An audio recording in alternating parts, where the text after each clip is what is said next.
Hello বন্ধুরা, কেমন আছো তোমরা সবাই? চলে এলাম আরও একটি নতুন ভিডিও নিয়ে। এই দেখো আমার শাশুড়ি মা এটা কি বানাচ্ছে বলো তো তোমরা? কেউ কি বুঝতে পারছো এটা কি বানানো হচ্ছে? আচ্ছা থাক আমিই বলে দিই। এটা হচ্ছে গ্রাম বাংলার কি শহর অঞ্চলেও খায়, এটা সকলেরই একটা প্রিয় খাবার।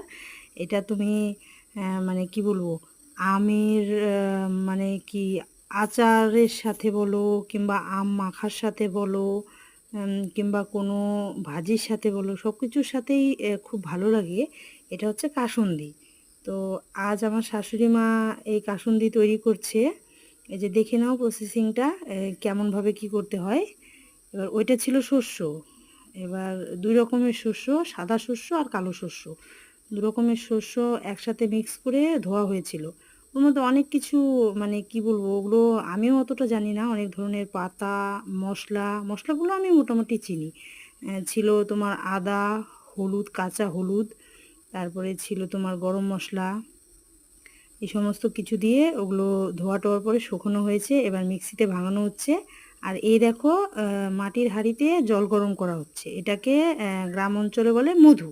জলটা জাল দেওয়ার পরে যে গাঢ় হয়ে যায় সেটাকে বলে মধু। এবার এটা জাল করা হচ্ছে। আগের মানুষগুলো বিশ্বাস করে যে মানে মাটির হাঁড়ির জিনিসগুলো একটু বেশি সুস্বাদু হয়, তাই মাটির হাঁড়িতে করে জল মানে জলটা গরম করা হচ্ছে, মধু বানানো হচ্ছে। এবার তোমরা কেউ হাঁড়িটা দেখে বলো না যে হাঁড়িটা কেমন যেন লাগছে, কালো। মাটির হাঁড়ি বেসিক্যালি এরকমই হয়, মানে জাল টাল করার পরে এগুলো একটু কালোই হয়ে যায়। সে যাই হোক, এই যে দেখো এবার সেই জলটা ওই গুঁড়োর মধ্যে ঢালা হচ্ছে।